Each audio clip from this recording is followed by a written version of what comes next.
Science અને ધર્મ આ બંને છે ને હંમેશા એ બંનેમાં મતભેદ રહ્યો છે. And it's my view that the simplest explanation is, there is no God. No one created the universe, and no one directs our fate. Well educated ક્યારેય આધ્યાત્મથી દૂર નહીં છે. ધર્મનો ધંધો કરી નાખ્યો છે અત્યારે. ક્યાંક ધર્મના નામે ધંધોય છે તો ક્યાંક ધંધાના નામે ધર્મે છે. દરેક મંદિર મોટી મોટી ગાડીઓ, આઈફોન હાથે ચલાવે છે. રાવણ જેટલી શિવભક્તિ કોઈની નહોતી. રાવણે 9 ગ્રહોને બાંધી દીધા હતા. કેટલી તાકાત હશે? શિવજી સમયે તે કૈલાસને ઉચકી શકે, કેટલી તાકાત હશે? સ્વામિનારાયણ ભગવાને એવું કહ્યું હતું કે હથેળીમાં ચંદ્રમા બતાવે ને હાથમાં ચાંદો બતાવી દે ને એ મને ગમતો નથી, એ મારો એટલો પ્રિય નથી જેટલો એક ખૂણામાં બેસી અને શ્રી કૃષ્ણના નામની માળા કરનારો મને પ્રિય છે. કે જેની પાસે મોંઘી ગાડી હોય ને એ સારા ભુવાજી. ગાંધીનગરમાં અને સુરતમાં તમને શું ફરક લાગે? સૌથી પહેલા તો ધર્મની ટૂંકી વ્યાખ્યા શું? ધર્મની ટૂંકી વ્યાખ્યા એ કે જે તમને બહુ મોટી વાત કરી તમે. લોકોને આ ખબર જ નથી.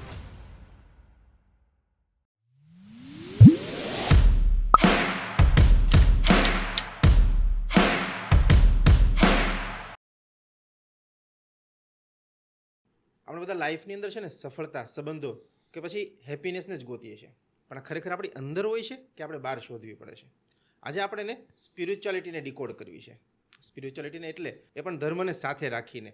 સો ઘણીવાર કેવું થતું હોય લાઈફની અંદર કે આપણે એ બધી વસ્તુઓ આપણા ઇન્ટરનલ હોય પણ આપણે બહાર શોધવા જતા હોઈએ છીએ. પણ ધર્મ આપણને રોજિંદી જિંદગીમાં કઈ રીતે હેલ્પ કરી શકે, આપણા પ્રશ્નોનું કઈ રીતે નિરાકરણ કરી શકે, આ વાતને આપણે આજે સમજવી છે, સ્પિરિચ્યુઆલિટીને ડીકોડ કરવી છે. અને આની માટે આપણી પાસે બહુ જ ખાસ ગેસ્ટ આપણી પાસે સ્ટુડિયોમાં ઉપસ્થિત છે, જેને એમ કહી શકાય કે આજના યુથના સ્પિરિચ્યુઅલ આઇકોન કહી શકાય.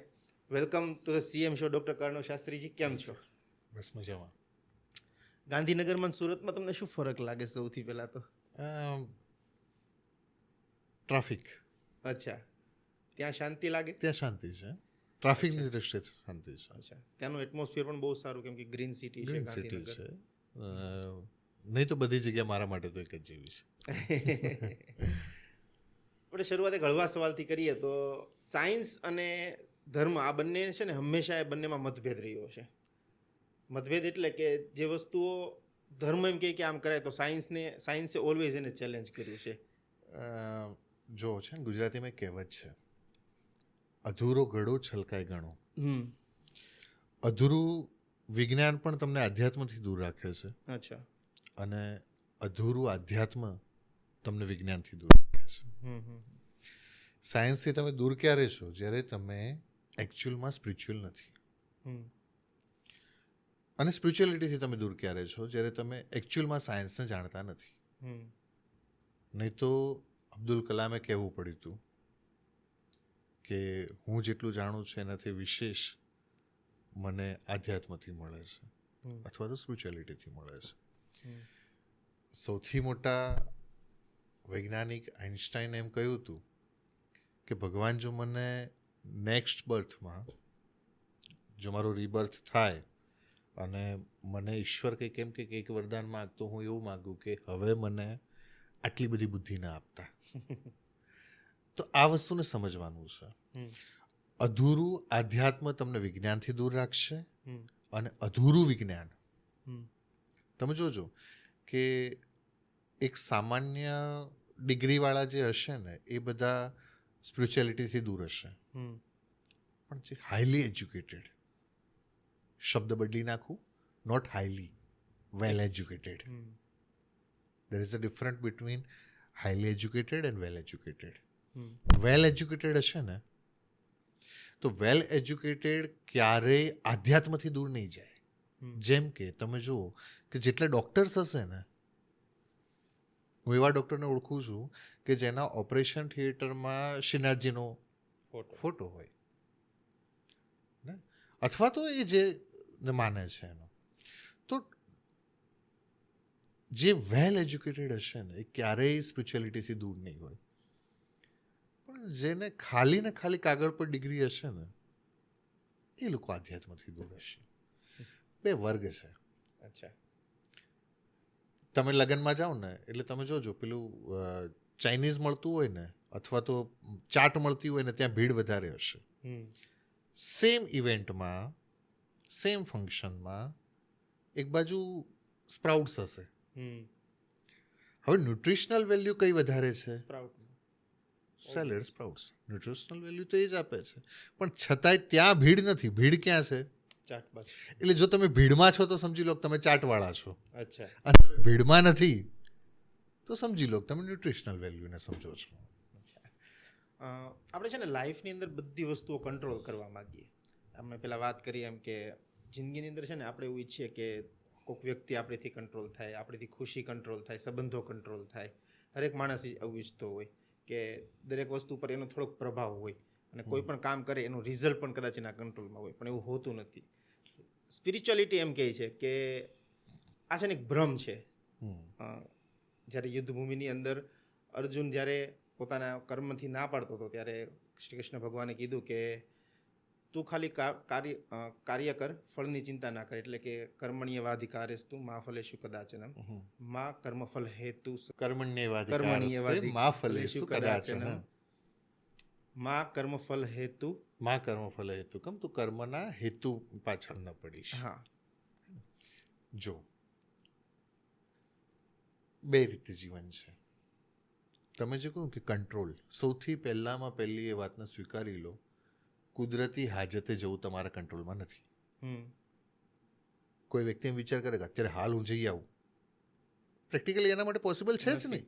તો તમારા કંટ્રોલમાં જો એ પણ નથી તો બીજું કયું કંટ્રોલમાં હશે? તો એ નથી.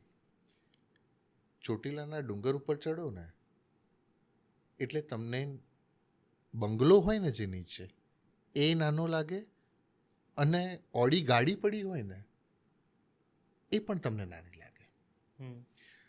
તમે એક લેવલથી ઉપર જ્યારે જાઓ, તમે હાઈટ ઉપર જ્યારે ચડો છો ત્યારે તમને બધું જ નાનું લાગે છે.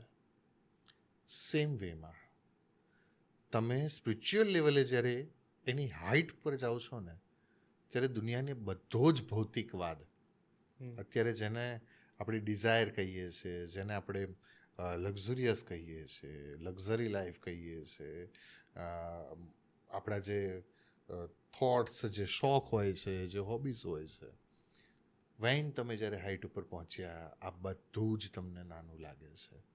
અને જ્યાં સુધી આ બધું તમને નાનું ના લાગે તો તમે હાઈટ ઉપર નથી. તમે હાઈટ ઉપર છો ત્યારે તમને આ બધું ના. તો સૌથી પહેલું જરૂરી શું છે કે તમારે હાઈટ ઉપર હોવું. બીજી એક વસ્તુ એવી છે કે એક્ઝામ્પલથી કે તમે જ્યારે ચેસ રમો છો ને તો તમે આમ રાખી કે આમ રાખીને ચેસને નથી રમતા કે અહીંયાથી હું પ્લે કરું અથવા તો હું સ્ટેપ અહીંયાથી લઉં. ના, તમે એને ટેબલ પર રાખો છો, તમે એને ઉપરથી જુઓ છો. એને કહ્યું છે કર્મણ્યેવાધિકારસ્તે મા ફલેષુ કદાચન. નાવડું હોય ને એ હંમેશા પાણીમાં રહે, એમાં કોઈ તકલીફ નથી. પણ જો નાવડામાં પાણી આવી જાય ને તો નાવડું ડૂબી જાય. સેમ વે એ છે કે તમારું ઇન્વોલ્વમેન્ટ તમે કઈ રીતે રાખો છો. તમારે પાણીમાં નાવડું છે કે નાવડામાં પાણી છે, આ પહેલો વિચાર કરો. તો તમે જ્યારે એ સ્થિતિએ પહોંચો છો, જો નાવડાની અંદર પાણી આવે છે તો તમે ડૂબ્યા. કર્મ કરવાનું જ છે, કોઈનો છૂટકો નથી, મારોય નથી ને તમારોય નથી. કર્મ બધાએ જ કરવાનું છે. પણ પેલું કાદવમાં કમળ ખીલે છતાંય કમળ કાદવને પોતાના ઉપર ક્યારેય ન આવવા દે, એટલે જ એનું નામ પંકજ છે. સેમ વેમાં કર્મમાં જ આપણે રહેવાનું છે, વ્યવહારમાં જ આપણે રહેવાનું છે, સંસારમાં જ આપણે રહેવાનું છે. જે લોકો ભગવા પહેરી લે છે ને એ કંઈ સંસારથી બહાર નથી. ઘણા લોકો એમ કહે ને કે ભાઈ અમે પૈસા નથી રાખતા. વાત સાચી, તમે પૈસાને હાથ નથી અડાડતા, પણ એને પૈસા સાચવવા માટે બીજા બે માણસને રાખવા પડે. આજે હું એમ કહું કે ભાઈ હું હવે ધોતિયું પહેરું છું ને હવે હું મોબાઈલ નહીં રાખું, મારે મોબાઈલને રાખવા માટે બીજો માણસ રાખવો પડે. ક્યારેય એ પ્રેક્ટિકલી પોસિબલ નથી. હા, હું મોબાઈલને વાપરવો જોઈએ, મોબાઈલ મને ન વાપરવો જોઈએ. એક ફિલોસોફી છે કે હુ ડ્રાઈવ્સ હોમ્સ, કોણ કોને ચલાવે છે. A car drive a man or a man drive a car. માણસ ગાડી ચલાવે છે કે માણસને ગાડી ચલાવે છે. તો એ વસ્તુને સમજીને આપણે આગળ વધવું અચ્છા, પડશે. વાત થઈ આપણે હમણાં તમે વાત કરી તો એક નોર્મલ લોકો હોય કે જે અમુક ડિગ્રીવાળા લોકો જે વાત થઈ એ પ્રમાણે તો ધર્મ છે ને એક એવી જગ્યા છે કે મંદિર કે પોતાનું આસ્થાનું કેન્દ્ર એ એવી જગ્યા હોય છે કે માણસ બધેથી થાકે ને ત્યારે ત્યાં જઈને ઊભો રહે છે. અત્યારે બહુ મોટો વર્ગ ધર્મથી પણ દૂર થઈ રહ્યો છે. એનું એક મૂળભૂત કારણ એવું પણ છે કે એવું કહેવાય છે, હું એક્ઝેક્ટલી મારા વર્ડ નથી કહેતો, પણ આવું લોકો શેરીના નાકે કે એકબીજા બેઠા બેઠા વાતો કરતા હોય કે ધર્મનો ધંધો કરી નાખ્યો છે અત્યારે. ધર્મનો ધંધો એટલે લાગે છે કે દરેક મંદિર પૈસા લે છે, દરેક મંદિર મોટી મોટી ગાડીઓ, આઈફોન આ તે ચલાવે છે. તો જે જગ્યાએ માણસ પોતાના દુઃખ મૂકવા માટે જાય છે ત્યાં એ બહુ લક્ઝુરિયસ મટીરિયાલિસ્ટિક બધી વસ્તુઓ જોવે છે. માણસને શું સમજવું આ બધી વસ્તુની સિચ્યુએશનને લઈને? એમ તો આઈફોન મારી પાસે છે, ગાડી મારી પાસે છે, સારું મકાન મારી પાસે છે. પહેલામાં પહેલાં છે ને થોટ્સ સમજવાની જરૂર છે. તમે જેમ કહ્યું પ્રસાદ વેચાતો હોય ને ક્યારેય પ્રસાદ ન હોય. પ્રસાદ વહેંચાતો હોય, વેચાતો હોય એ ક્યારેય પ્રસાદ હોય. વચ્ચે હનો ફરક છે, વહેંચાતો ને વેચાતો. તો એક તો એ. બીજું શું છે કે જેટલી પણ જગ્યાઓ તમે જુઓ છો, કોઈની પાસે ગાડી મોંઘી છે, ક્યાંક મોટી મોટી હાઈ રાઇઝ બિલ્ડિંગો છે વગેરે. આજના માણસની તકલીફ એ છે, હું તમને પૂછું કે તમે બધા જ જાણો છો કે તમાકુની કિંમત શું છે? કિલોનો 2-3 હજાર રૂપિયા હશે. મોર ધેન કાજુ 7,500. તમાકુની કિંમત 7,500 એકચ્યુઅલ તમાકુ. પછી એને ડાયલ્યુટ કરો ત્યારે કાજુ કરતાં વધારે કિંમત, તો એ 800-900 રૂપિયા આસપાસ થાય. એમાં ખર્ચમાં ચિંતા નથી, અને અહીંયા જો ખર્ચો થાય તો ચિંતા છે. પૈસા ખર્ચીને દારૂ પી શકાય, પણ પૈસા ખર્ચીને દવા લેવા નથી જતા એવા લોકો છે. તમે જોજો દારૂડિયો હોય ને, દારૂ માટે એને પૈસા મળે છે, પણ પરિવારના લોકો માટે દવાનો એનો ખર્ચોનો એની પાસે. આ માનસિકતાનો ફર્ક છે. ક્યારે છે ને કોઈ એકમાં, હું હંમેશા યુવાનોને એટલું કહું, તમે પ્રેરણા બધામાંથી લો, પ્રભાવિત કોઈનાથી ન થશો. જાહેર કાર્યક્રમો હોય ને ત્યારે મોટે ભાગે યુવાનો મારાથી પ્રભાવિત થઈ જતો હોય. પછી એ વખતે જ્યારે હું એમને કંઈક શીખવતો હોઉં ત્યારે કહું કે એક વસ્તુ શીખવાની જરૂર છે. તમે બધી જ જગ્યાએથી પ્રેરણા લો, પ્રભાવિત કોઈનાથી ન થશો, ઇવન મારાથી પણ નહીં. પ્રભાવિત થાવ ને ત્યારે તમે એની અંડરમાં થઈ જાઓ છો, કે એ બધું સાચું લાગે. અને પ્રેરણા લો ત્યારે તમને સાચું શું ખોટું શું એના ફર્ક સુધી તમે પહોંચી શકો છો. તો દુનિયામાં તો સકલ પદાર્થ હે જગમાં, એ દુનિયામાં બધી જ રીતનું છે, બધું જ છે. ક્યાંક ધર્મના નામે ધંધોય છે, તો ક્યાંક ધંધાના નામે ધર્મે છે. એવું છે. જો તમે શોધો તો તમને ખરેખર આવે તો. આજે પણ એવી રેસ્ટોરન્ટ મેં જોઈ છે કે જ્યાં તમે જઈને બેસો તો તમારી પાસે તમને બિલ આપવામાં આવતું નથી, અને તમે આપ્યા વગર નીકળી જાઓ તો કોઈ તમને પાછળથી બૂમ પણ નહીં પાડે. એ એમની પ્રોમિસ છે, અને છેલ્લી 8 પેઢીથી પ્રોમિસ છે. તો છે, પણ તમને ડિફરન્ટ કરતા આવડવું જોઈએ. એવું વિચારી લેવાની જરૂર નથી કે આ છે એટલે ખોટું છે અને આ નથી એટલું ખોટું છે.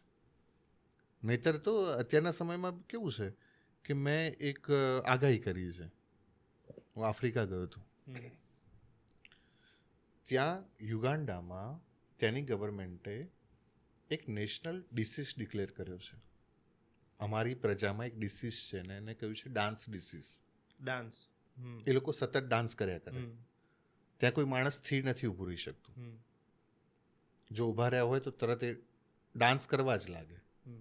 શરીરમાં જારી કે એવું નહીં, એ ડાન્સ ડિસીઝ છે. તો એ કોઈ પણ વસ્તુમાં તમે વાત કરો ને તો પણ એ ડાન્સ કરતાં કરતાં જ વાત કરતા હોય. એમ ઇન્ડિયામાં એક દિવસ ડિક્લેર થશે સો ઓફ ડિસીઝ છે. ટ્રુ. અને એ એક દિવસ ડિક્લેર કરવો પડશે. જે રીતે આપણે જીવી રહ્યા છીએ ને એ રીતે એક દિવસ ઇન્ડિયામાં સો ઓફ ડિસીઝ ગવર્મેન્ટ ડિક્લેર કરશે. કારણ કે તમે જો માણસ ખરેખર પોતાના માટે જીવે છે, પરિવારના માટે જીવે છે, એના કરતાં શો ઓફ માટે વધારે જીવે છે. અત્યારે એવું છે કે જેની પાસે મોંઘી ગાડી હોય ને એ સારા ભુવાજી, હે ને? જેની પાસે મોંઘી ગાડી હોય એ સારા છે, એ મોટા છે. તો આપણે વસ્તુઓથી, દેખાવથી, શો ઓફથી આપણે ડિસાઈડ કરતા થઈ ગયા છે કે આ વ્યક્તિ આ છે. હકીકત એવી નથી. તો તર્કસંગતતા. ઇવન ઇફ પોલિટિકલ લેવલે પણ મેં આ સ્ટેટમેન્ટ આપેલું છે ભૂતકાળમાં, અને એ મેં નેશનલ ટીવી ઉપર આપ્યું છે. જ્યારે આ દેશ સુધરશે ક્યારે? કે જ્યારે આ દેશનો યુવાન એમ કહેશે ને કે મારી પાર્ટી આ, ત્યાં સુધી આપણી લોકશાહીમાં સુધારો નહીં થાય. પણ જ્યારે આ યુવાન એમ બોલતો થશે ને કે મારી માગણી આ, પાર્ટી આ નહીં, ચાહે આ આપે, ચાહે આપે, ચાહે આપે, તો પાર્ટીનો હું નથી, મારી માગણી આ છે, અમારી રિક્વાયરમેન્ટ આ છે, એ જ્યારે મેચ્યોરિટી લેવલ આવશે ને ત્યારે ખરા અર્થમાં લોકશાહી સિદ્ધ થશે. નહીં તો ત્યાં સુધી અલગ અલગ જગ્યાના ઝંડા લઈને આપણે ફર્યા કરીશું. તો એ લેવલની મેચ્યોરિટીની જરૂર છે દરેક ક્ષેત્રમાં. અને હું કહું છું બધું જ છે આપણી પાસે. યુથ પાસે જો ન હોય ને તો વિચારવાની શક્તિ અત્યારે નથી. અને એ વિચારવાની શક્તિ નથી એટલે ધર્મથી માંડી, રાજકારણથી માંડી, બિઝનેસ સુધી. તમે જો પહેલાં આપણે એમ કહેતા હતા, કોઈને તમે એવું સાંભળ્યું હશે તમારા દાદા પાસેથી કે અમને ગવર્મેન્ટ જોબ મળતી હતી પણ અમે ના પાડી દીધી. They are job maker. એમણે કંઈક ધંધો કર્યો, કંઈક એગ્રીકલ્ચર ડેવલપમેન્ટ માટે કંઈક કર્યું, અથવા તો કંઈક કર્યું, પણ એમને પડી નહોતી. આજે ધંધામાં પણ જોબ મેકર કેટલા છે અને જોબ સીકર કેટલા છે? ઓછા જોબ મેકર. બહુ જ ઓછા લોકો જે એવું વિચારે છે કે હું કોઈને જોબ આપીશ. જોબ સીકર તરફ પહોંચી ગઈ. તો બધું જ છે. મને યાદ છે કે મારી પાસે, હું જ્યારે કોલેજમાં હતો તો હું એકલો એવો સ્ટુડન્ટ હતો કે જેની પાસે સાયકલ હોય. બાકી બધા જ બાઇક અને કાર અને એક્ટિવા. હું એકલો જ સાયકલવાળો હતો. અત્યારે બધાની પાસે બધું છે. અત્યારે 9મા 10મા ધોરણમાં ભણતા બાળકો પાસે તમે જુઓ તો સારામાં સારા વ્હીકલ છે. અત્યારે દીકરીઓ પાસે ઈવી તમે જુઓ તો કેટલું સરસ બધાની પાસે છે. આપણી પાસે એ અત્યારે જે પ્રમાણે ડ્રેસ છે, અત્યારે જે પ્રમાણે બધા ક્લોથ્સ વગેરે રાખે છે, તો આપણે તમે ખરેખર વિચાર કરો કે જ્યારે આપણે નાના હતા, ઇવન 91માં મારો બોર્ન છે, 90sની જનરેશન જો વિચાર કરે તો એ સમયમાં આપણી પાસે નહોતું. અત્યારે બધું જ છે. તકલીફ ક્યાં છે? યુથ પાસે કશું નથી ને તો ખાલી ને ખાલી વિચાર નથી. લાંબુ વિચારવું નથી. અત્યારે બધાને રીલ જોઈને 30 સેકન્ડમાં 60 સેકન્ડમાં ડિસિઝન લઈ લેવું છે અને શીખી લેવું છે. અને આપણે એ જ વસ્તુ માટે આટલા બુક્સ વાંચતા. તો એનાથી થયું શું કે તમે રીલ્સ જુઓ ને તો દેટ મીન્સ તમને ઇન્ફોર્મેશન મળી જાય. દેટ ડઝન્ટ મીન કે તમે એના વિઝડમ સુધી પહોંચી શકો. 3 શબ્દ છે, હું હંમેશા 3 શબ્દને વારંવાર રિપીટ કરું છું. એક હોય ઇન્ફોર્મેશન, એક હોય નોલેજ અને એક હોય વિઝડમ. ઇન્ફોર્મેશન બહુ ઇઝીલી મળી જાય, નોલેજ હાર્ડ હોય અને વિઝડમ એથી વધારે મુશ્કેલ હોય. પણ જ્યાં સુધી વિઝડમનું ગુજરાતી થાય કળ, અને જ્યાં સુધી કળ ના આવે ને ત્યાં સુધી તમે આ કળયુગમાં સર્વાઈવ ન કરી શકો. 3 શબ્દોને સમજવાની જરૂર છે. થોટ્સ, વિચારશીલ બનવાની સૌથી વધારે અત્યારના સમાજમાં, અત્યારના યુવાનોમાં જરૂર છે. વિચારોની વાત કરી તમે, તો આજની જનરેશનને છે ને સૌથી વધુ જો કોઈ સવાલ આવતો હોય ને ઇન ટર્મ્સ ઓફ આપણે સ્પિરિચ્યુઆલિટીના સંદર્ભમાં વાત કરીએ છો, તો એને છે ને દરેક વસ્તુ પણ ક્વેશ્ચનિંગ કરવાનો બહુ આદત હોય. દરેક વસ્તુને એમ જ જોઈ લેવાની કે સાચું છે કે ખોટું છે, માનવાનું નહીં, સવાલ કરવાનો. તો ધર્મને સવાલ કરવો સાચો? કરવો જોઈએ. કરવો જોઈએ. અચ્છા. કરવો જોઈએ, પણ સાથે સમજીને. 15 સેમીની ફૂટપટ્ટી લઈ અને તમે દરિયો ન માપી શકો. તમારી પાસે એ પ્રમાણેનું માપનું સાધન પણ તો હોવું જોઈએ. ટ્રુ. મને ઘણા લોકો સવાલ કરે, પણ તમારો સવાલ એક કેટેગરીનો તો હોવો જોઈએ. માપો, માપવાની ના નથી, પણ 15 સેમીની ફૂટપટ્ટી લઈ અને તમે એમ કહો કે હું દરિયાને માપી લઉં, તો ન માપી શકાય. ધર્મ આપણે ત્યાં સવાલની ક્યારેય ના હતી જ નહીં. કોઈ સવાલ નહીં. જો સવાલની ના હોત ને તો આપણે ત્યાં ઉપનિષદ ન લખાયા હોત. દરેકે દરેક પુરાણની શરૂઆત સવાલથી જ થઈ છે. 6 સવાલથી શ્રીમદ ભાગવતની શરૂઆત થઈ છે. ઉપનિષદોમાં સવાલ છે, પુરાણોમાં સવાલ છે, ગીતાજી સવાલથી શરૂઆત છે. તો સવાલ હોવો જ જોઈએ. વાદે વાદે જાયતે તત્વબોધ એમ કહ્યું છે, પણ એના માટે એક તૈયારી પણ હોવી જોઈએ. સવાલની પણ એક તૈયારી હોવી જોઈએ. તો પહેલાં થોડુંક પોતાની રીતે તૈયાર થાવ, પછી સવાલ પૂછવાના એ દિશામાં તમે આગળ વધી શકો. ધર્મની ટૂંકી વ્યાખ્યા શું? ધર્મની ટૂંકી વ્યાખ્યા એ કે જે તમને પોતાને ઓળખાવે. અચ્છા. તમને પોતાને જે ઓળખાવે ને, સ્વરૂપ નહીં. સ્વરૂપ તો એથી આગળની વાત છે. અને મેં તો એમાં પણ ફરક આપું છું. રિલિજિયસ અને સ્પિરિચ્યુઅલ. ધાર્મિક હોવું અલગ વસ્તુ છે, આધ્યાત્મિક હોવું અલગ વસ્તુ છે. તમે અગરબત્તી કરો, તમે દીવો કરો, તો તમે ધાર્મિક છો. પણ તમે ભીતર પોતાને ઓળખો ને, ત્યારે તમે આધ્યાત્મિક છો. અચ્છા, બહુ મોટી વાત કરી તમે. લોકોને આ ખબર જ નથી. ઇવન મને પણ નથી ખબર સ્પિરિચ્યુઅલ અને રિલિજિયસ બંને અલગ અલગ વસ્તુઓ આવે. નહીં, બહુ સિમ્પલી તમને સમજાવું. ઉપાસક હોવો. તમે દીવો અગરબત્તી કરો છો, તમે ઘરમાં, તો તમે ઉપાસક છો. બહુ જરૂરી છે, કરવું જ જોઈએ, કરો જ. પણ રાવણે 9 ગ્રહોને બાંધી દીધા હતા. કેટલી તાકાત હશે? શિવજી સમયે તે કૈલાસને ઉચકી શકે, કેટલી તાકાત હશે? સોનાની લંકા માગી શકે ને લઈ શકે, કેટલી તાકાત હશે?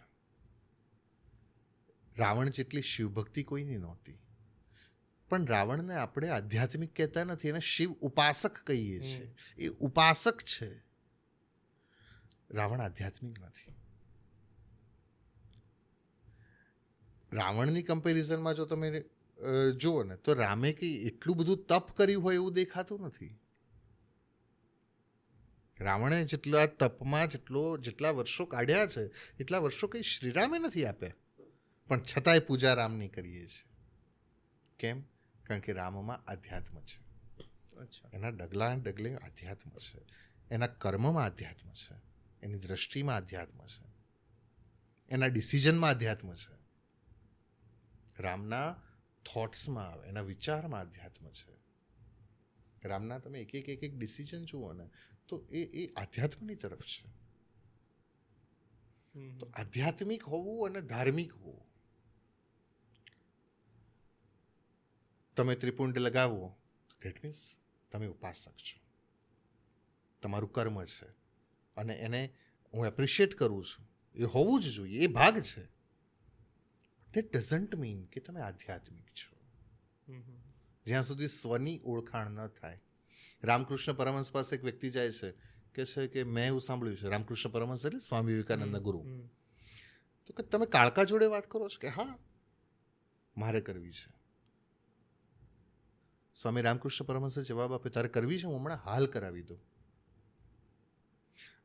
તારું સરનામું આપ, અત્યારે તને નહીં મળી શકે, પણ તારા ત્યાં કાળકા આવી જશે તને મળવા માટે. પેલા એ છે ને વિઝિટિંગ કાર્ડ આપ્યું. વ્યક્તિ જેવું વિઝિટિંગ કાર્ડ આપ્યું, સ્વામી રામકૃષ્ણ પરમહંસ આમ વાંચે છે, અને પછી કીધું કે મેં તારું સરનામું માગ્યું હતું, આ તો તારા કારખાનાનું સરનામું છે. પેલા બીજું વિઝિટિંગ કાર્ડ આપ્યું. સ્વામી રામકૃષ્ણ પરમહંસે વાંચ્યું, આ તારી ઓફિસનું સરનામું છે, હું તારું સરનામું માગું છું. પેલા ત્રીજું કાઢ્યું, વાંચ્યું, આ તો તું જ્યાં રહે છે એ તારા મકાનનું સરનામું છે, હું તારું સરનામું માગું છું. પેલો અકળાયો, મારું સરનામું કયું?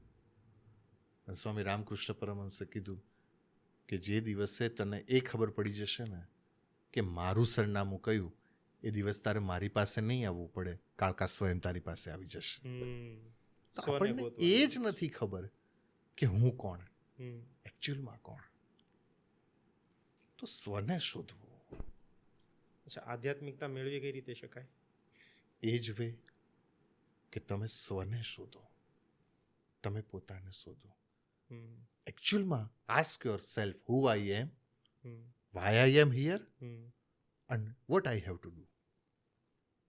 આ 3 ક્વેશ્ચન જેને શંકરાચાર્યએ કહ્યા, કસ્ત્વમ કોહમ કુતા આયાત કામે જનની કોમે તાત. આ 3 ક્વેશ્ચન જે પોતાને પૂછી લે અને 3ના જવાબ જેને મળે ને, એ આધ્યાત્મના રસ્તે છે. અને આધ્યાત્મનું બીજું કોઈ મંજિલ છે જ નહીં. મંજિલ કેવળ ને કેવળ ઈશ્વર છે, પરમાત્મા છે.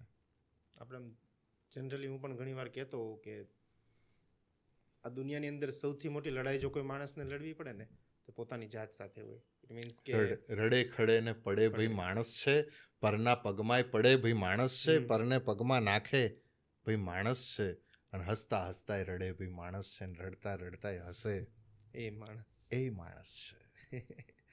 તો મોટામાં મોટી લડાઈ, the biggest fight you have to fought in your entire life, that is you versus you. તમારી પોતાની જાત સાથે હોય. પણ માણસ પોતાની જાત સાથે વાત કરીને અત્યારે એટલો ગુંગળામણ પેદા કરી દીધી છે પોતાની જાતની અંદર, તો કે 80%-90% લોકો તો પહેલાં પોતાના ભૂતકાળમાં જે રિગ્રેટ થઈ ગયા છે ને એમાં જ જીવી રહ્યા છે.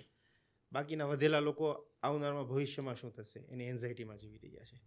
પણ સ્પિરિચ્યુઅલિટી એમ કહે છે કે તમે હાલમાં જીવો. સાંભળવામાં બહુ સારું લાગે, સાઉન્ડ્સ ગ્રેટ કે હા હાલમાં જીવવાની વાત કરી, પણ કાલે સવારે ઉઠીને મારે બિલ પે કરવાના છે, કાલે સવારે ઉઠીને મારા પરિવારની મારે જવાબદારી લેવાની છે, મારે કોઈક ટાસ્ક શીટ પૂરી કરવાની છે, મારી પાસે એક ડેડલાઇન છે, બહુ પ્રેશર છે આજુબાજુ. તો મારે આજમાં કઈ રીતે જીવવું? એક અંગ્રેજી પુસ્તકમાં એક વાક્ય છે કે the problem is not problem, but the problem is your attitude about the problem. તમારી સમસ્યાઓ પ્રત્યે દ્રષ્ટિકોણ શું છે ને, એ સૌથી મોટી મુશ્કેલી છે. હવે આ બધા જ પ્રશ્નો 1 મિનિટ માટે વિચાર કરી લો, બધાને જ થાય.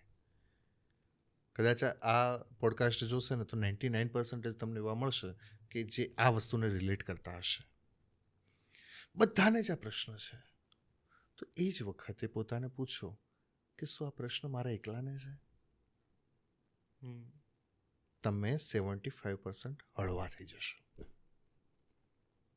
જે પ્રશ્નો કયા, એન્ઝાયટી, ડિપ્રેશન, ક્યાંક આવતીકાલનો તમે જે પ્રશ્ન કર્યો એ, આવતીકાલે શું થશે, શું કરીશું, એકવાર પોતાને એમ શાંતિથી કહી દો કે આ પ્રશ્નો શું મારા એકલાને છે. 75% તમે ક્લિયર. ધેન તમે જે રીતે ચેસ રમો છો એ રીતે એક હાઇટથી તમે એને માટે કર્મ કરો. Not similar.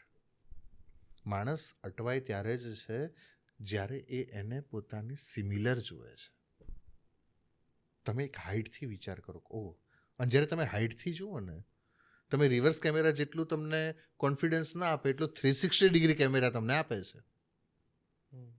એક કાર ડ્રાઈવ કરતા હોય તો તમને 360 ડિગ્રી વધારે કોન્ફિડન્સ આપે છે. આ જ વસ્તુને તમે ઉપરથી જોશો તો 360 ડિગ્રી તમે જોઈ શકશો. તો તમે પ્રોપર ડિસિઝન લઈ શકશો. તમારે શાંતિ જોઈએ છે, તમે પ્રોપર વેમાં વિચારી શકશો. પણ પહેલાં પોતે શાંત થશો તો તમે કંઈક કરી શકશો. એક વાક્ય એવું છે બૌદ્ધ ધર્મમાં, ઈશ્વર છે ને એવરી મોમેન્ટ, એવરી સેકન્ડ તમારી સાથે વાતચીત કરે છે, બોલે છે. એ તમને હંમેશા તમારી આગળ બોલતા રહે છે, પણ એને સાંભળવા જેટલા શાંત આપણે હોતા નથી. કોઈ એક જગ્યાએ ઘોંઘાટ ચાલતો હોય ને કોઈ બોલતું હોય તો આપણને નથી સંભળાતું. એમ જ્યારે ભીતર ઘોંઘાટ હોય ને ત્યારે ઈશ્વર બોલે ને એ આપણને નથી સમજાતું. અને એટલે પહેલાં ભીતરના ઘોંઘાટને શાંત કરો. Then ask. પછી કૃષ્ણને પૂછો, એની પાસે જવાબ છે. તો આપણું પુરાણ તો એમ કહે છે કે વ્યાસે સિંહની માફક ગર્જના કરીને એવું કહ્યું છે કે દુનિયામાં કોઈ એક વસ્તુ એવી નહીં હોય કે જે મારા પુરાણમાં ન હોય, જે શાસ્ત્રોમાં ન હોય. એવી તો એક વસ્તુ નહીં હોય. તો પછી આપણે કયા રસ્તે જઈએ છીએ? મેન્યુઅલ આપણું ખબર હોવું જોઈએ કે હાઉ ટુ ઓપરેટ. કોઈ ચીજ લાવીએ છીએ, તમે એક સામાન્ય કેમેરા લાવો કે સામાન્ય ફ્રીજ કે ટીવી ઘરમાં લાવો તો તમે યુઝર મેન્યુઅલ જુઓ છો કે હાઉ ટુ ઓપરેટ. હું આને કેવી રીતે ચલાવીશ, આને કેવી રીતે ચલાવવું જોઈએ.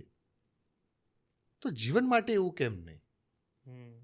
જીવન માટે પણ યુઝર મેન્યુઅલ ભગવદ્ ગીતા છે. જીવન માટે યુઝર મેન્યુઅલ શ્રીમદ ભાગવત છે. અને જ્યાં સુધી તમને એ યુઝર મેન્યુઅલની ખબર નહીં હોય ને ત્યાં સુધી તમે ક્યારેય સાચી રીતે જીવનને ચલાવી શકવાના નથી. બિકોઝ યુઝર મેન્યુઅલ ખબર નથી. એમાંથી 5 ટોપિક આપણે ફટાફટ લેવા હોય કે આખી ભગવદ્ ગીતાનો જો સારાંશ આપણે ટૂંકામાં લેવો હોય. જો સ્નાન, શૌચ, સંધ્યા, આ 3 વસ્તુ, સ્નાન, ધ્યાન, સંધ્યા અને યજ્ઞ, 5 વસ્તુ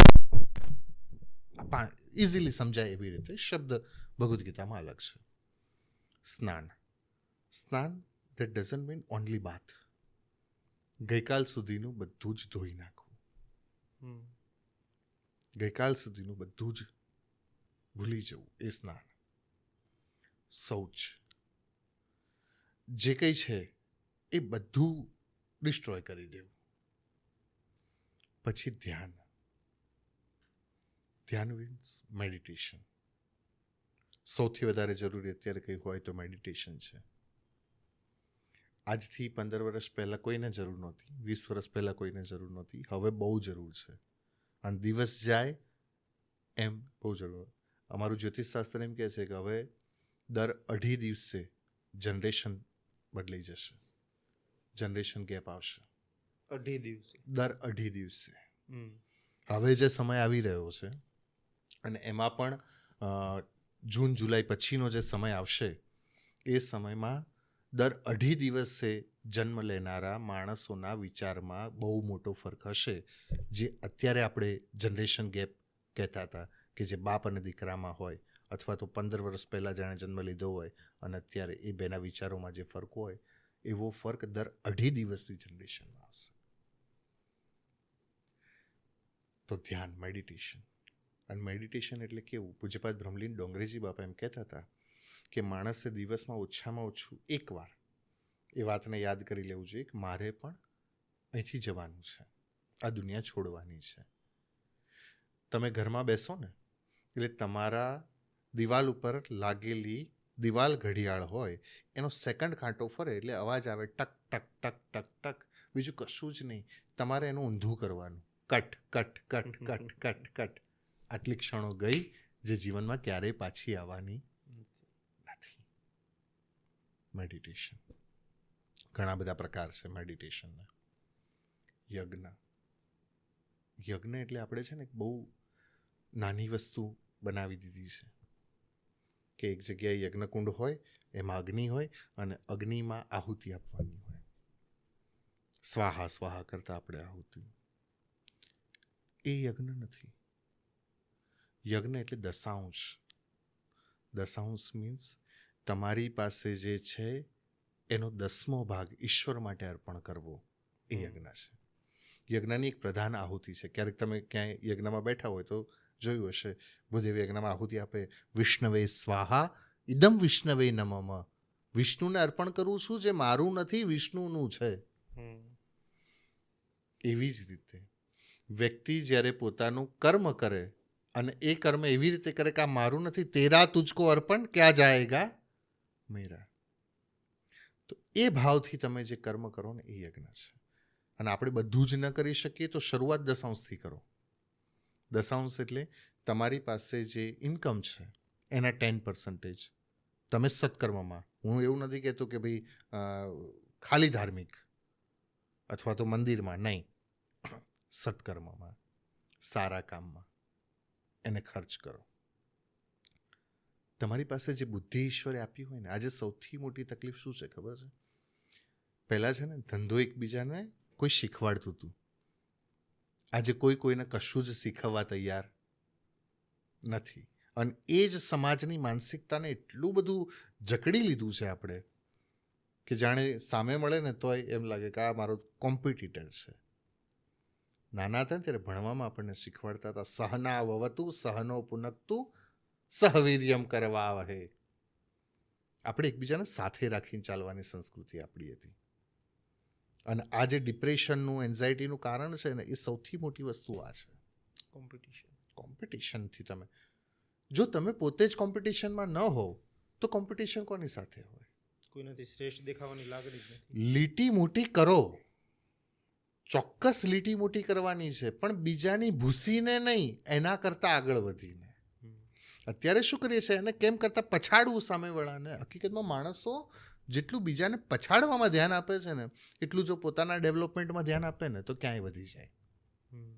એનર્જી ખોટી જગ્યાએ આપણી એજ્યુકેશન સિસ્ટમ એવી રીતે બાંધી દીધા છે કે આમ કરવું પડશે.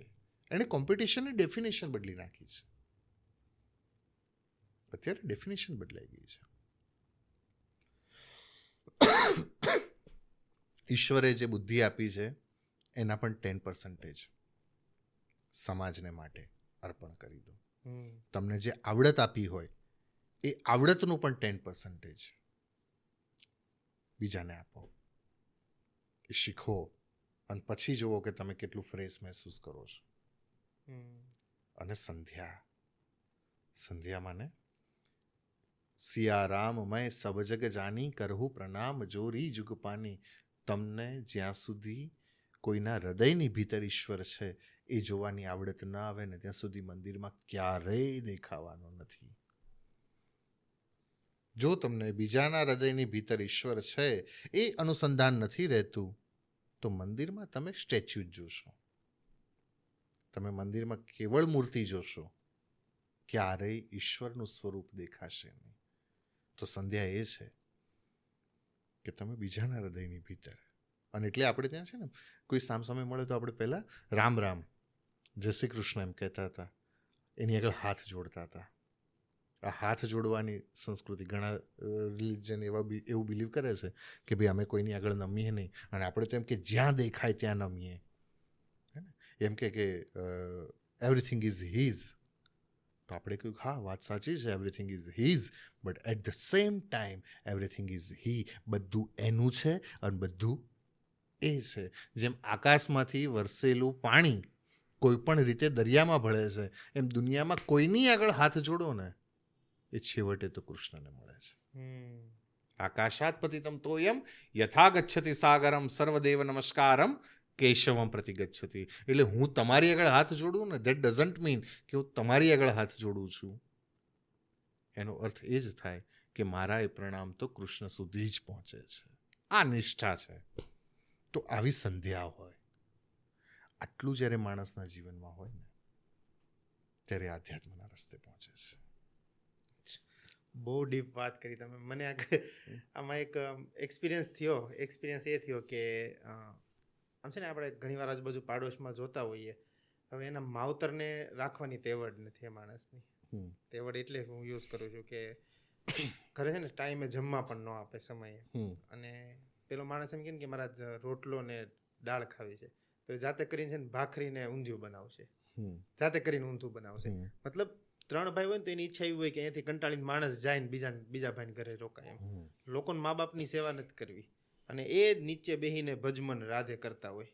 આમ ભક્તિમાં એવા લીન હોય કે આપણને એમ થાય કે આ જ માણસ આજને આજ પ્રગટ કરી દેશે ભગવાનને. આવા 2 ચહેરાવાળા લોકો છે ને અત્યારે 70-80%, 75% છે. માવતરની સેવાનું મહત્વ આપણા ધર્મમાં કેટલું દેખાડેલું છે? જો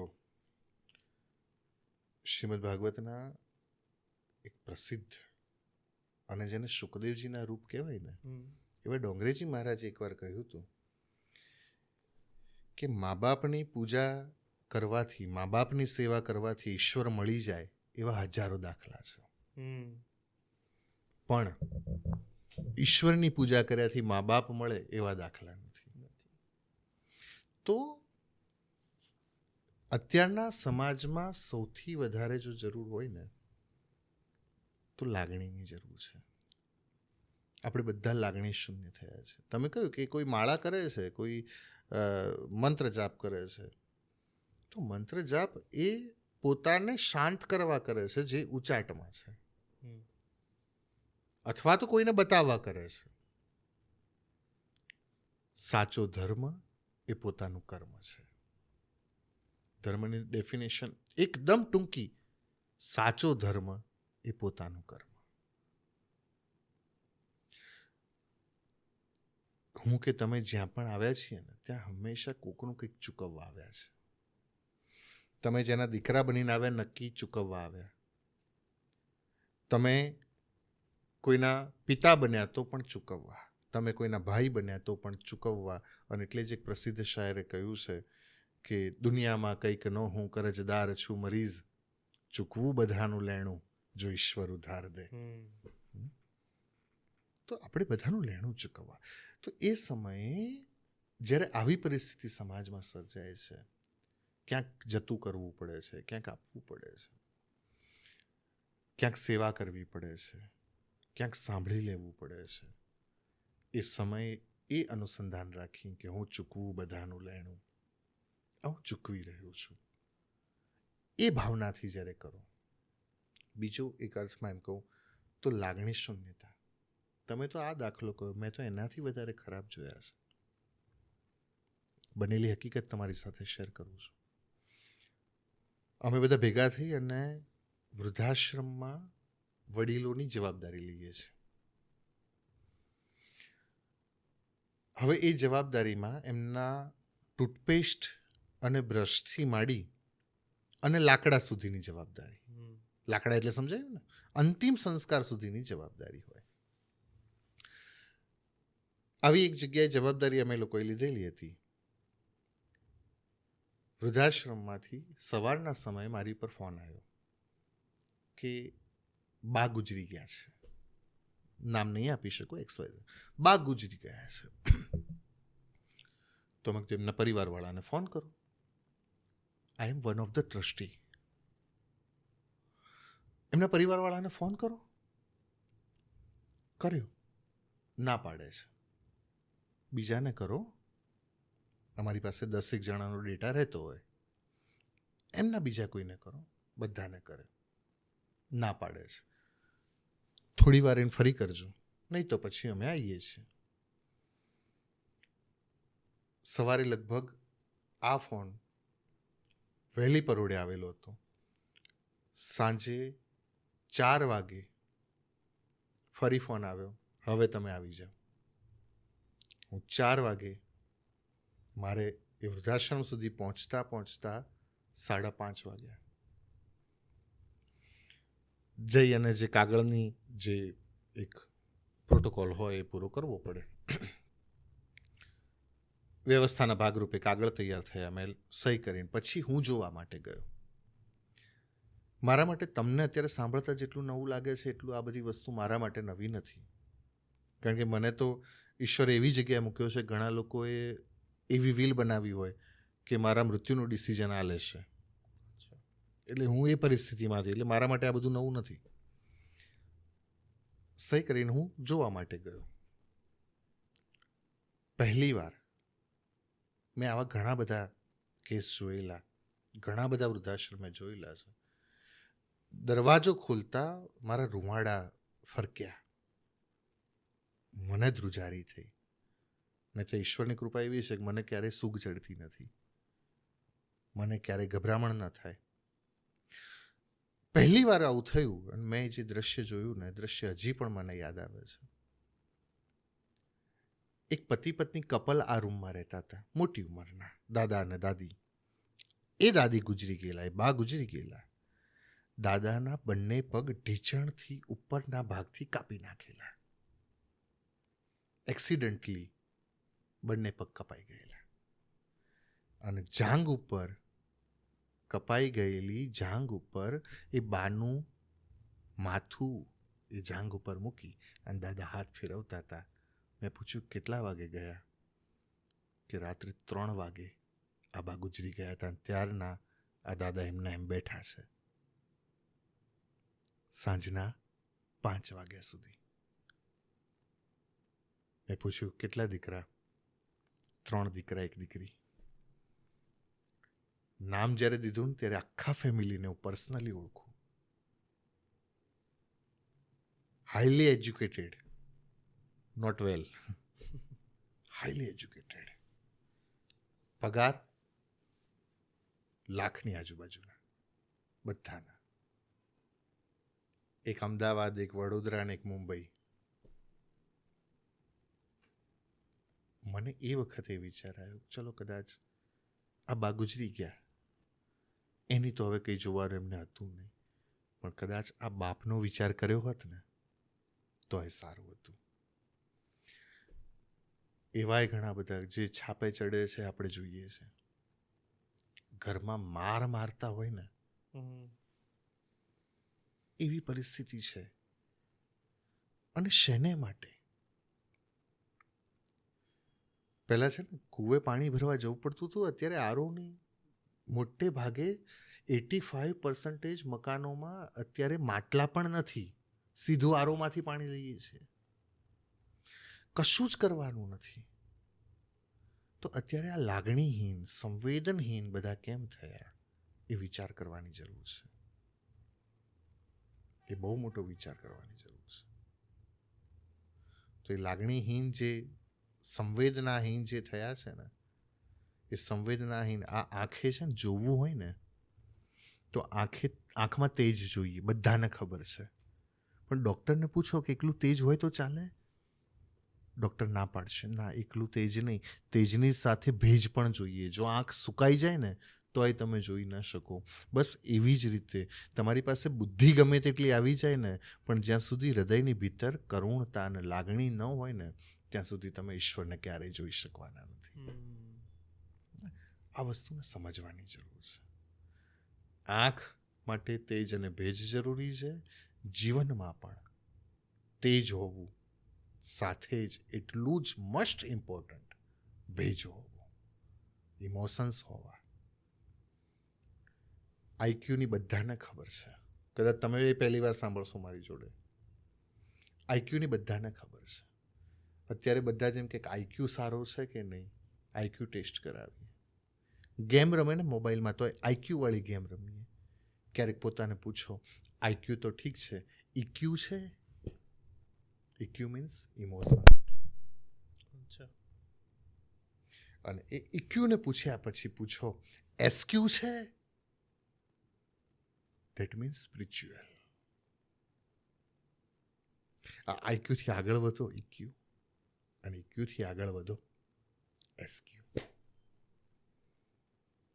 આ 3 જ્યાં સુધી નહીં આવે ત્યાં સુધી બધી જ જગ્યાએ કરીને તૂટી જશો તો એ સમાજમાં સુધારો નહીં આવે. હવે આપણે વાત થતી હોય ને કે 4 મિત્રો સાથે બેઠા હોય ને સુખ દુઃખના સાથી ને એમ મોટી મોટી વાતો થતી હોય કે એક જ રિલેશન એવો કે જેને મિત્રતા તમે જાતે ગોતો ને એમ. હું તો એટલું કહું ખાલી કે જેના મા બાપ જેની સાથે ન રહેતા ને તેવાનો મિત્ર પણ ન બનાવાય. બહુ એથી આગળ ઘણું બધું છે. એથી આગળ ઘણું બધું છે. અમારામાં એક કહેવત છે કે જેના ગુરુ ન હોય ને 2 જણનો સંગ નહીં કરવાનો, ન ગુણાનો અને ન ગુરાનો. ન ગુણો જે કોઈનો ગુણ ન રાખે અને ન ગુરો જેને ગુરુ ન હોય ને એ ક્યારેય સાચા માર્ગ પર ન હોય. એટલે ન ગુણો અને ન ગુરો આ બેનો સંગ ત્યાગ કરવો. જો તમે ધર્મની સાથે ચાલો તો પછી આ બધા જ પ્રશ્નો ઓટોમેટિક સોલ્વ થઈ જવાના છે. પણ ખરેખર એકચ્યુઅલમાં તમે ધર્મની સાથે ચાલો તો, ધર્મને સાથે રાખીને ચાલો તો. અચ્છા, ધર્મ અને સંપ્રદાયમાં ફરક બહુ મોટો. અચ્છા, કઈ રીતે? ધર્મ મૂળ છે, સંપ્રદાય ડાળખા છે, અચ્છા. ધર્મ મૂળ છે, સંપ્રદાય ડાળખા છે.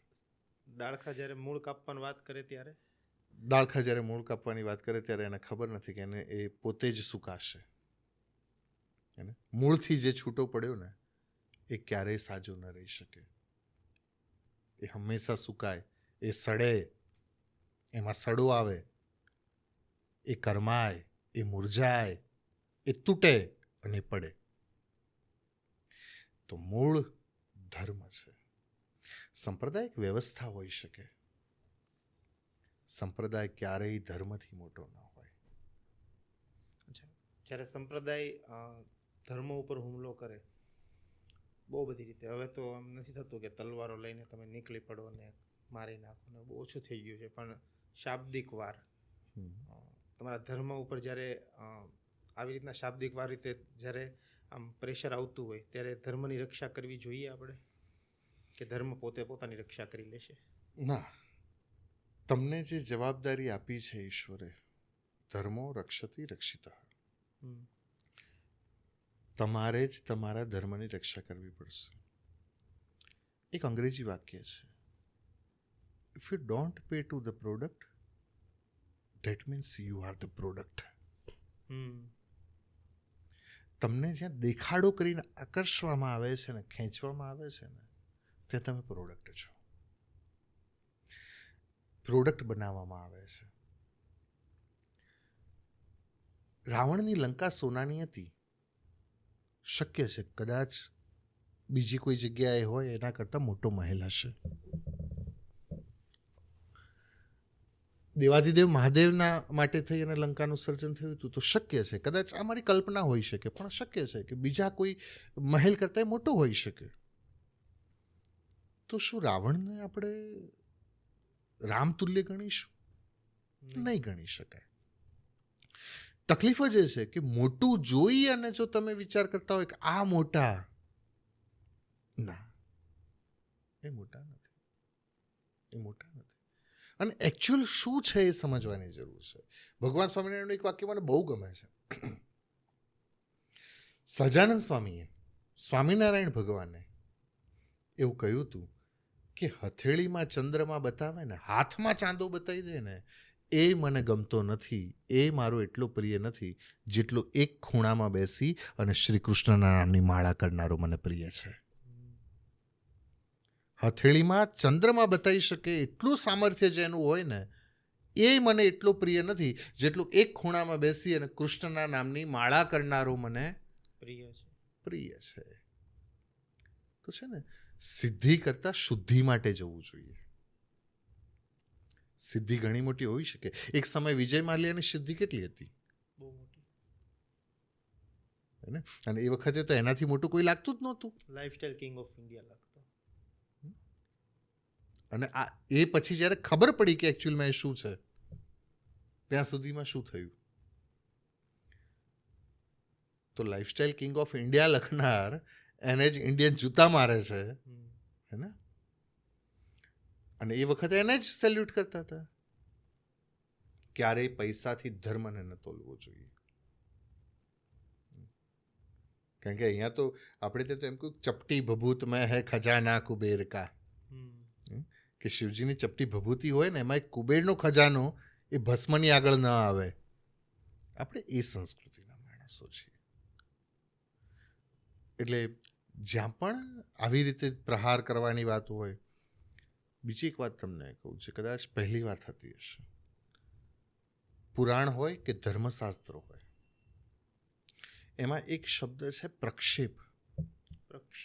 પ્રક્ષેપ આ વિદ્વાનોનો વિષય છે. મૂળ વ્યાકરણ આચાર્ય, સાહિત્ય આચાર્ય જે હોય એ આ શબ્દોનો ઉપયોગ કરતા હોય. આપણે ત્યાં છે ને ગુરુ પરંપરા એટલે જ હતી કે એક ગુરુ બીજાને શીખવે, બીજા એને શીખવે, જેથી કરી અને પ્રક્ષેપ ક્યારેય ના આવે. તમે જાતે વાંચતા પ્રક્ષેપ આવે છે. પ્રક્ષેપ એટલે પાછળથી અહિત કરવા માટે ઉમેરેલું હોય એ પ્રક્ષેપ છે. પોતાના અંગત સ્વાર્થને માટે ઉમેરેલું હોય એ. આજે એટલા બધા સંપ્રદાયોની અંદર જેના મૂળ આચાર્યએ જે કહ્યું હોય એનાથી તો તદ્દન વિરુદ્ધ અને તદ્દન ખોટું અત્યારે એના જ અનુયાયી કહેતા હોય છે. હવે એમના જે મૂળ જેને ભગવાન કહે છે એણે જે કહ્યું હોય એનાથી તો તદ્દન વિરુદ્ધ આવે છે. અથવા પાછા કહે છે શું ખબર છે, અમારા ભગવાન એ વખતે નહોતા કહી શક્યા એટલે અમે અત્યારે કહીએ છીએ. તો એને એટલે તમારા ભગવાન કરતાં તમે મોટા થઈ ગયા, હે ને? એટલે તમારા ભગવાન કરતાં પણ તમે મોટા થઈ ગયા અને તમારા ભગવાન જેને તમે સર્વોપરી કહો છો એ જે ના કરી શક્યા એ કરવા માટે તમે નીકળ્યા છો. વાત આ છે. આ લોકો પ્રવચન કરતા જે આ કહે છે ને એ શબ્દોથી મને વાંધો છે કે એ વખતે અમારા ભગવાન ના કહી શક્યા એ તમને કહીએ છીએ. તમને કઈ રીતે ખબર પડી કીધું જ નથી તો? તો પછી મૂળ પ્રશ્ન ત્યાં છે. તો પ્રક્ષેપ ઉમેરીને બાકી હું ચેલેન્જ કરું, મૂળ ભગવાનની શિક્ષાપત્રી, સ્વામિનારાયણ ભગવાનની શિક્ષાપત્રી મૂળ, એનો તમે 80મો શ્લોક વાંચો, એનો પહેલો શ્લોક વાંચો અને એનો છેલ્લો શ્લોક વાંચો. શરૂઆત કૃષ્ણથી છે, મધ્યમાં કૃષ્ણ છે અને વિરામ પણ કૃષ્ણથી છે. પંચદેવની પૂજા શિક્ષાપત્રીમાં જ છે અને ત્યાં સુધી ભગવાન સ્વામિનારાયણે કીધું હતું કે બ્રાહ્મણ હોય એણે ત્રિપુંડ ન છોડવું, માતાજીના ઉપાસકો હોય એણે શાક્ત ધર્મનું જે તિલક છે એ ન છોડવું, વૈષ્ણવ હોય એણે ક્યારેય પોતાનું તિલક ન છોડવું. આટલે સુધી મૂળ શિક્ષાપત્રીમાં લખેલું છે. પણ હવે ભગવાન જે ના કહી શક્યા એ બધું હવે આ બધા કહે છે. સમજાય છે? પોતાને ભગવાન બનવું હશે. હવે એને ખબર, એ મારો વિષય નથી. પણ ભગવાન, હું તો કહું છું કે ભગવાન એટલા નબળા હતા અથવા તો એટલા નાદાર હતા કે એ સમયે ના કહી શક્યા. અને હવે આ લોકો જે સબળા છે એ કહી શકે છે. અને ભગવાનના સમયમાં કદાચ સમય અલગ હશે. અત્યારે કળિયુગ કદાચ ચરમસીમાએ છે એટલે ભગવાનનામાં બળ નહોતું અને હવે આ બધાનામાં બળ કલી પ્રભાવે કરીને બળ આવ્યું છે, કળિયુગના પ્રભાવે કરીને બળ આવ્યું છે. એટલે આ બધા કહે છે. અચ્છા, આ દેશ એવો છે કે જેની પાસે સાહિત્ય એટલું છે, ગ્રંથો એટલા છે, જીવન જીવવા માટે શ્રેષ્ઠમાં શ્રેષ્ઠ આપણે ગ્રંથ જ કહીએ સિમ્પલ તો કે ભગવદ્ ગીતા પણ આપણી પાસે છે. નાલંદા વિદ્યાલય બળી એમ કહેવાય કે મહિના સુધી આગ લાગી ગઈ હતી, આગ નહોતી ઓલવાની. આટલો બધો આપણી પાસે સાહિત્યનો ખજાનો હતો. આપણે એમ કહીએ કે આપણે આખી દુનિયાને સત્ય સનાતન સંસ્કૃતિનો પાઠ ભણાવીએ. આ બધું જ સાચું, પણ એક સિમ્પલ જ્યારે એક બાળકનું ઘડતર થતું હોય ને એ સ્કૂલમાંથી થતું હોય. ઘરે તો નથી જ ભણાવતા, ઓબ્વિયસ છે. ઘરમાં કોઈ પાસે સમય જ નથી બાળકોને ભગવદ્ ગીતા કે ચરિત્ર કે આ તે શીખવે. પણ હવે જવાબદારી આવે સ્કૂલની, તો સ્કૂલની અંદર પણ આપણે કોક રાજ્યની અંદર હજુ ભગવદ્ ગીતા આવી છે, બાકી નથી આવી. જો આપણે આટલા જ હોશિયાર છીએ, આટલા જ ઇન્ટેલેક્ચ્યુઅલ છીએ, આખી દુનિયા જેને ફોલો કરવા લાગી છે, જે એ લોકોનો ઇતિહાસ પણ નથી, આપણો ઇતિહાસ છે, તો આપણે આટલા બધા દેઢશાણા શું કરવા બને છે? આપણા ઇતિહાસમાં અભ્યાસક્રમમાં કેમ હજુ ગીતા અને બીજા પાઠ નથી આવતા અને એ લોકો કેમ રાખી દીધા? હવે એ તો મારે એજ્યુકેશન મિનિસ્ટરને પૂછવું પડે. શું કેવું તમારું એના ઉપર? જો આ દેશ એ છે ને, તમે કદાચ આ વાતને પહેલી વાર સાંભળતા હશો કે જનોઈ ન ઉતરે ને એટલા માટે માથા કપાવી દીધા હોય. માથું કપાઈ જાય પછી એ જનોઈને ખેંચી લે, કારણ કે માથેથી તો જનોઈને ઉતારાય નહીં. જનોઈ ખેંચી લે અને એ એટલા માથા કપાયા હોય કે એ ખેંચેલી જનોઈનું વજન 20 મણ થાય. કેટલું? જનોઈનું વજન? જનોઈનું વજન એટલે વધુમાં વધુ એક જનોઈનું વજન 2 થી 3 ગ્રામ હોય. એ જનોઈનું વજન 20 મણ થાય ત્યારે કેટલા માથા કપાયા હશે? ગણી પણ ન શકાય. તમે સોમનાથનો ઇતિહાસ જુઓ, જનોયું તળાવ એનો ઇતિહાસ જુઓ, વીર હમીરજીનો ઇતિહાસ જુઓ. હું તમને પૂછું કે અત્યારથી કયા બાળકોને આ ઇતિહાસ ભણાવવામાં આવે છે? કોઈ નહીં. ચલો બીજા બધા જ ઇતિહાસ બહુ દૂર છે. હમીરજીનો ઇતિહાસ કેટલો દૂર છે? 200, 150, 200 વર્ષ. એથી વધારે તો દૂર છે. તમે ઇઝીલી એને આપી શકો એમ છો? બધું ડોક્યુમેન્ટેડ છે. કયા સ્કૂલના પુસ્તકમાં વીર હમીરજી આવે? અકબર આવ્યું. કઈ સ્કૂલોમાં સરદાર વલ્લભભાઈ પટેલે સોમનાથ માટે લડાઈઓમાં જે સંઘર્ષ કર્યો એ કઈ સ્કૂલના પુસ્તકોમાં આવ્યા? ઇવન મને નથી ખબર. નથી આવ્યા. બારડોલીના સત્યાગ્રહ જે મારા પિતાજી ભણતા હતા ત્યારે બારડોલીનો સત્યાગ્રહ જ આવતો હતો. તમે ભણ્યા ત્યારે એ જ આવતું હતું. અત્યારે ભણે છે ત્યારે એ જ આવે છે અને આગલી પેઢીમાં પણ એ જ આવશે. કારણ કે બધા જ પોતપોતાના વોટ બેંકને ધ્યાનમાં રાખી અને ભણાવાય છે બધી જ જગ્યાએ. અને અત્યારની એજ્યુકેશન સિસ્ટમ તો હું એટલી હદે મને એનાથી જેને કહેવાય કે મને અણગમો છે.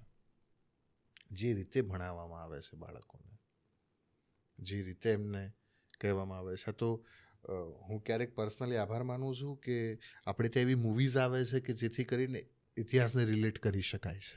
અને હમણાં છેલ્લા 2-3 વર્ષોમાં તો મેં 2-4 મૂવીઝ જોઈ છે કે જે આપણે ઇતિહાસની સાથે રિલેટ કરી શકાય છે. નહીંતર તો એ રીતે દબાવી દેવામાં આવ્યું છે કે તમે ક્યારેય સત્ય જાણી જ ન શકો. આપણા જે ગ્રંથોને બાળી દેવામાં આવતા હતા, સળગાવી દેવામાં આવ્યા છે, અને એ પછી એમાં પ્રક્ષેપ ઉમેરી કઈ રીતે વિવાદ અને વિખવાદ કરવો, કઈ રીતે તોડવા, એના માટે જે પ્રયત્ન થયા છે, તો એ તો હવે મને નથી લાગતું કે કદાચ કોઈ નીકળે તો યુગ પુરુષ કે વળી પાછું એ બધું સરખું કરે. પણ હવે એવું કંઈ સંભાવના હમણાં તો દેખાતી નથી. પણ જો કોઈ આવશે, કોઈ કરશે, કોઈ પુરુષનામાં ઘણા બધા સુધારા થશે તો વળી પાછું. અને ક્યાંક જવાબદારી અત્યારે વ્યાસાસને હોય એમની પણ છે, ક્યાંક જવાબદારી ધર્મગુરુઓની પણ છે કે થોડા ઘણા બીજી બધી વસ્તુઓમાંથી આપણે બહાર નીકળીને આ તરફ આપણે જવું જોઈએ. કારણ કે સત્સંગની રીત પણ બદલાઈ છે. સત્સંગની રીત જ્યારે હું 15-17 વર્ષ પહેલાં જ્યારે કથા કરતો હતો એ સમયે જે રીતે કથા સાંભળનારો વર્ગ હતો, જે રીતે યજમાન હતા, જે રીતે આયોજક હતા, એમાં અત્યારે બહુ ડિફરન્ટ છે. શું ફરક લાગે? બહુ મોટો ફરક છે. અને એ હકીકત કહું ને તો ક્યાંક દુઃખ થાય છે.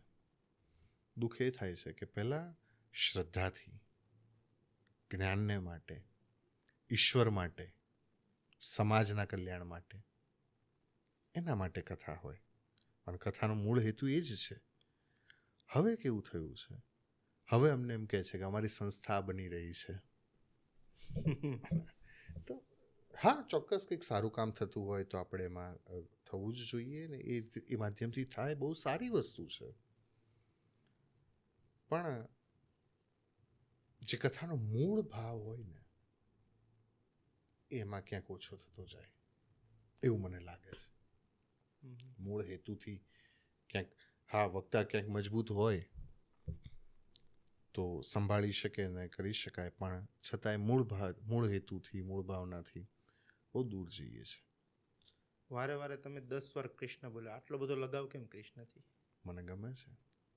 કે મને ગમે છે કારણ કે એણે મને બધી જ રીતે સ્વીકાર્યો છે અને મેં એને બધી રીતે સ્વીકાર્યો છે.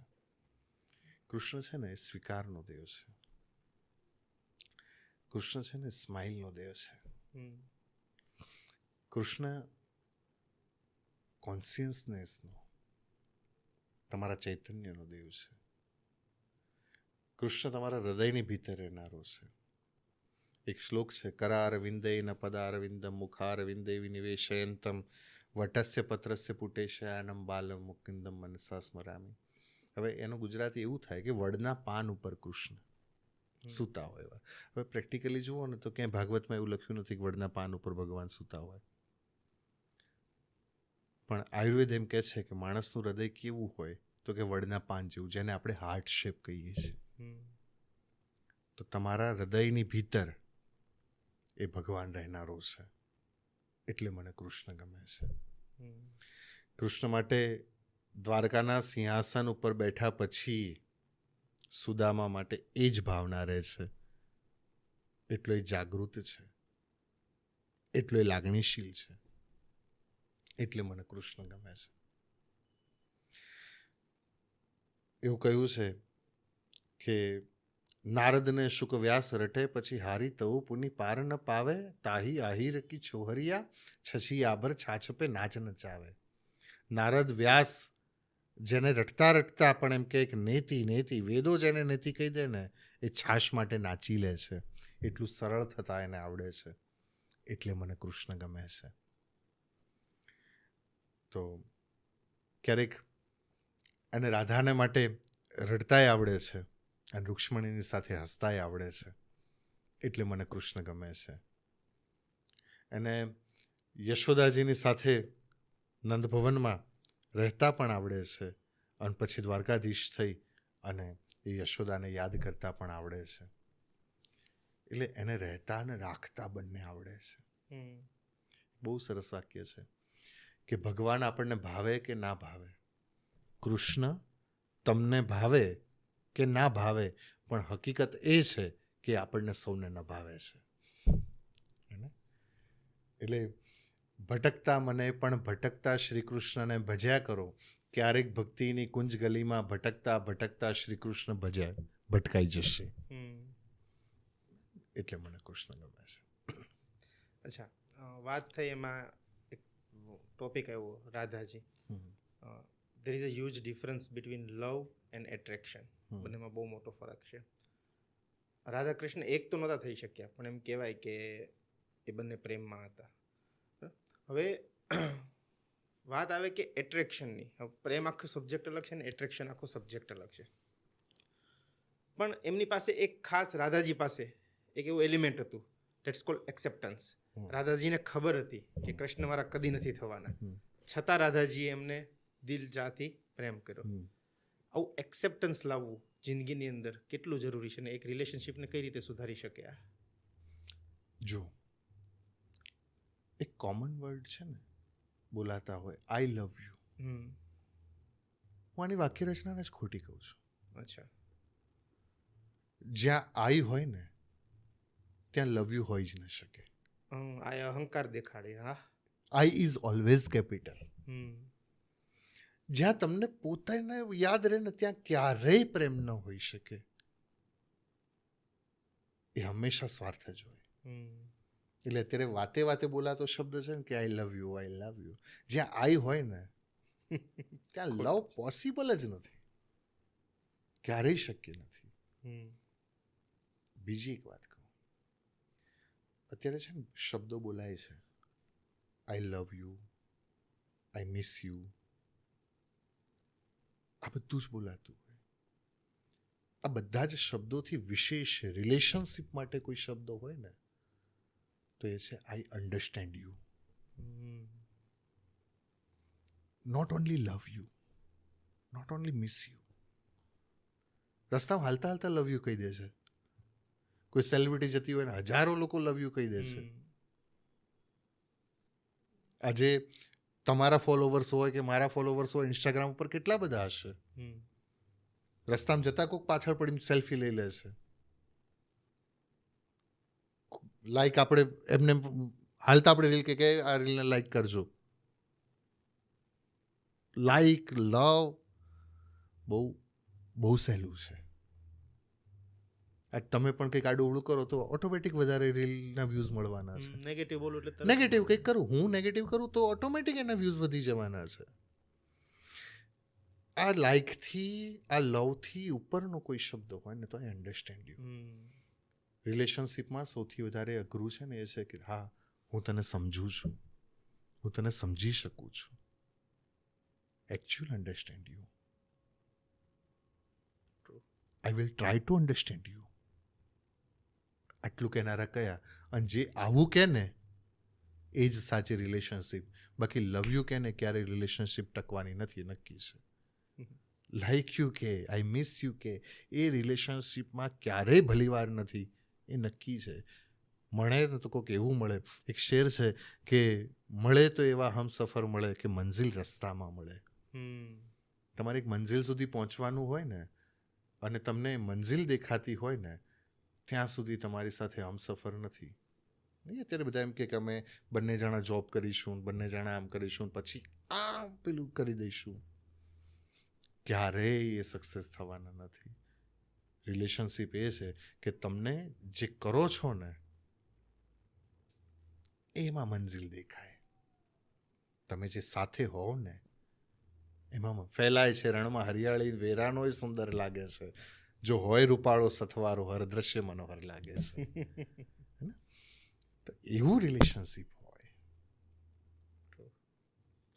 અચ્છા, આપણા શાસ્ત્રો એવા કહે કે એમ કહે કે તમારી જન્મ લીધો ને એ પહેલાં તમારું ડેસ્ટિની આખી જ લખાઈ ગઈ છે. તમે શું કરશો, કેમ કરશો, તમને કેટલું મળશે, નહીં મળે, શું મળશે, બધી જ વસ્તુઓ લખાઈ ગઈ છે. અને કદાચ તમે લડી ઝઘડીને પણ કંઈ લઈ લીધું ને તો ટકશે ને એ જતું રહેશે. તો જો મને ખબર જ છે કે મારો ભાગ્યમાં દરેક વસ્તુ લખાઈ જ ગઈ છે, આપણે પહેલાં વાત થઈ કે કર્મ તો કરવું જ પડશે, છતાં હું કર્મ કરું છું, મને ખબર જ છે કે મારા ભાગ્યની અંદર દરેક વસ્તુઓ લખાઈ ગઈ છે. તો હું કાર્ય કરતો હોઉં કોઈ પણ, બરાબર, તો હું રિઝલ્ટને બહુ વિચારું નહીં કે રિઝલ્ટ શું આવશે. હું મારું જે આપું છું 110% બેસ્ટ આપી દઉં, પણ છતાં મારા માઇન્ડમાં એક બેક ઓફ ધ માઇન્ડ એક વસ્તુ એવી ચાલ્યા કરે છે કે હું જે કરું છું એ બેસ્ટ છે કે નથી, છે કે નથી, છે કે નથી, હું આ કરી શકું કે ન કરી શકું, કરી શકું કે ન કરી શકું. એનું રીઝન છે કે મને એવો ડર છે કે ભગવાને મારું લખી જ નાખેલું છે, હું કરીશ તો પણ કોઈ ફરક પડવાનો છે નહીં.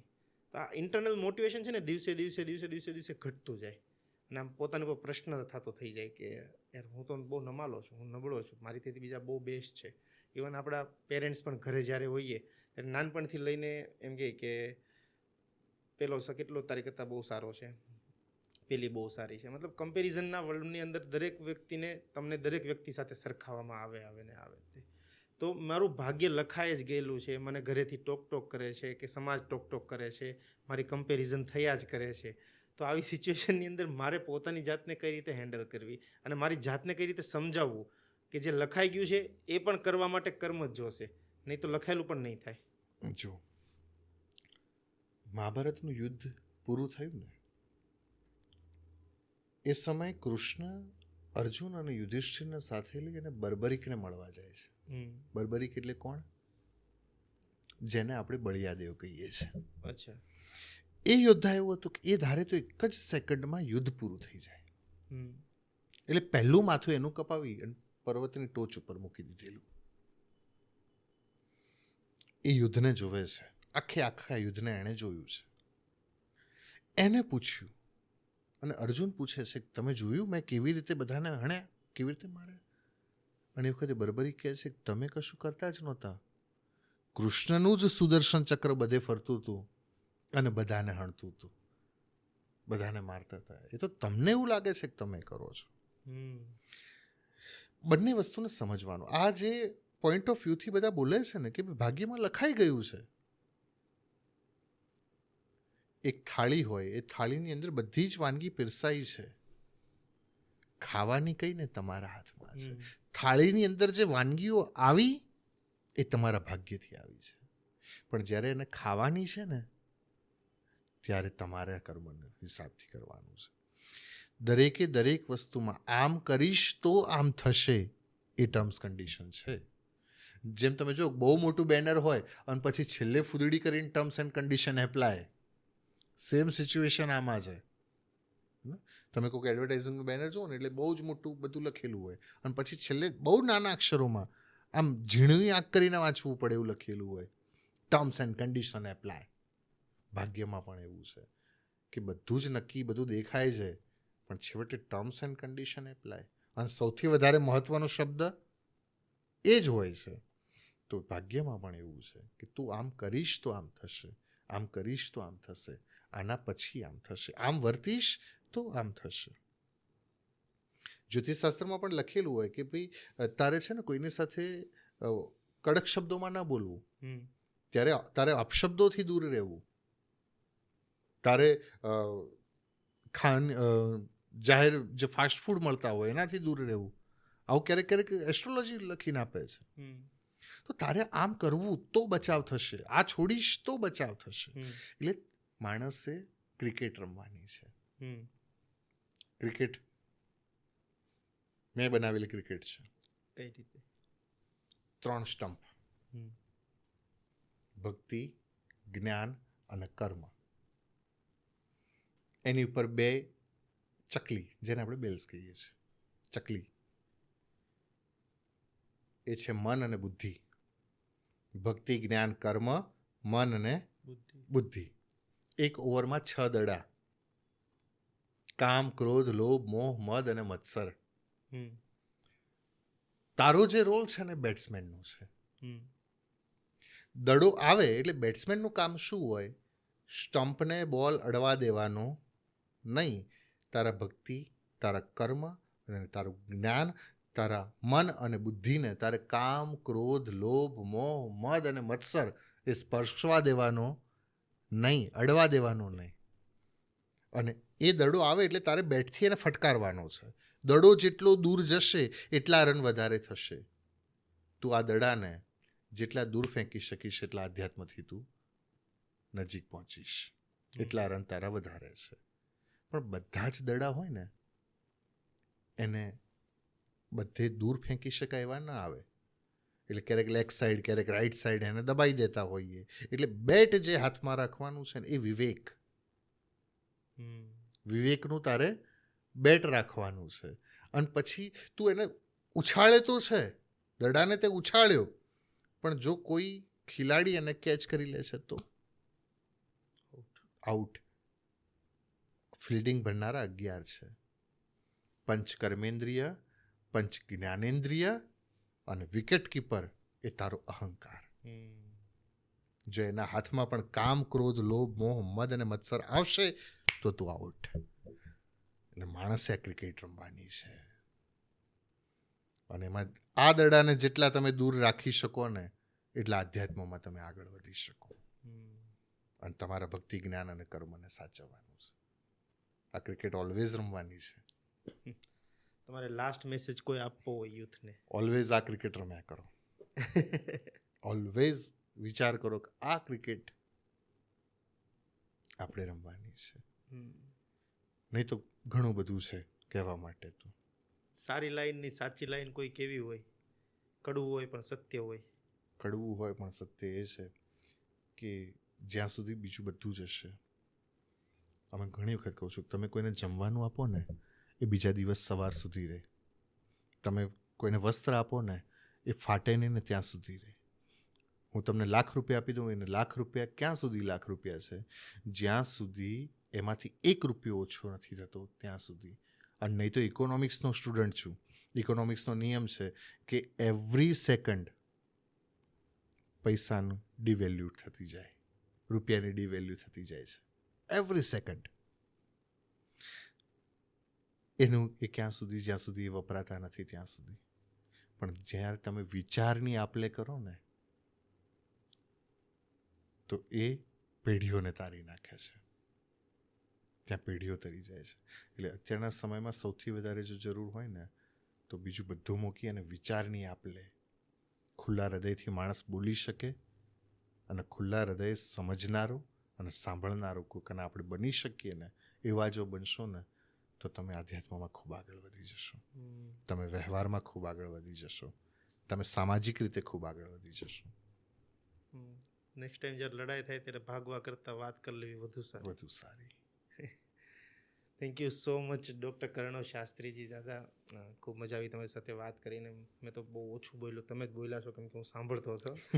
પણ જે પણ વાત કરી છે મને 80% વાત તો રિલેટેડ થઈ ગઈ સીધી.